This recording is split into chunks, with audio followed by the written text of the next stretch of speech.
من الاكتئاب والزعل لواحدة كل حياتها ضحك في ضحك. فيديو واحد منها كفيل إنه يبسط آلاف من المتابعين. هي بلوجر وروائية وحاجات كتيرة في بعض. حكاية البلوجر كنزي مدبولي بالظبط، وإزاي قدرت تمر بكل الصعاب اللي في حياتها لحد ما بقت واحدة من المشاهير. كل ده وأكتر هنعرفه مع بعض في الفيديو ده.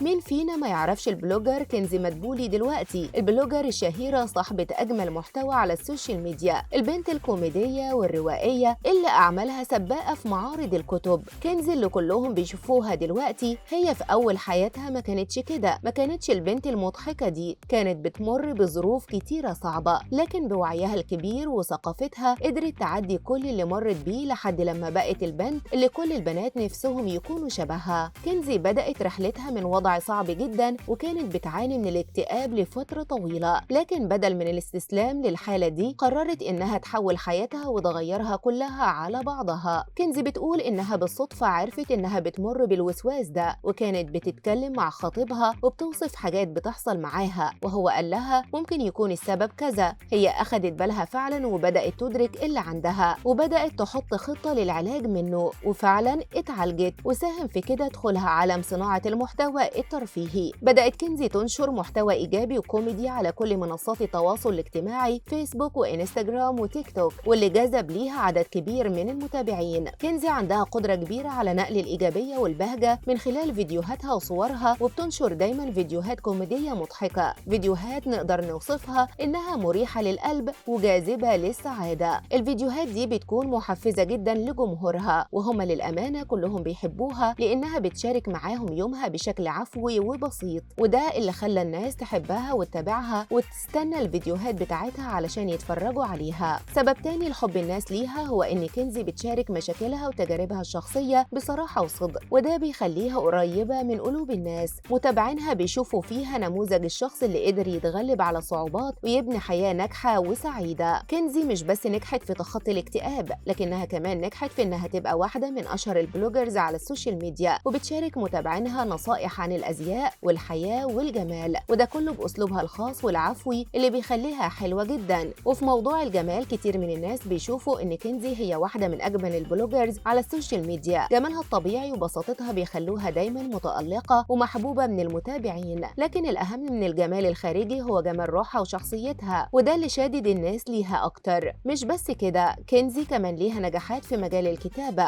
وكتبت رواية بعنوان فرصة من ذهب، واللي نشرتها من فترة في معرض الكتاب، والرواية دي عملت شغل حلو جدا ولقت إقبال كبير من جمهورها. الرواية بتحكي قصة مليانة تحديات وفرص، وبتعكس تجربتها الشخصية في الحياة. كنزي مش بس بلوجر موهوبة، لكن كمان روائية شابة وليها مستقبل في مجال الكتابة. روايتها فرصة من ذهب هي دليل على كده، إبداعها وقدرتها على التعبير عن مشاعر وأفكار كتير من الشباب، والرواية دي بقت من أكتر الكتب مبيعا خلال الفترة اللي فاتت، وهي بتعتبر خطوة كبيرة في مستقبلها. في النهاية تحبوا تقولوا ايه لكنزي مدبولي وتشجعوها ازاي؟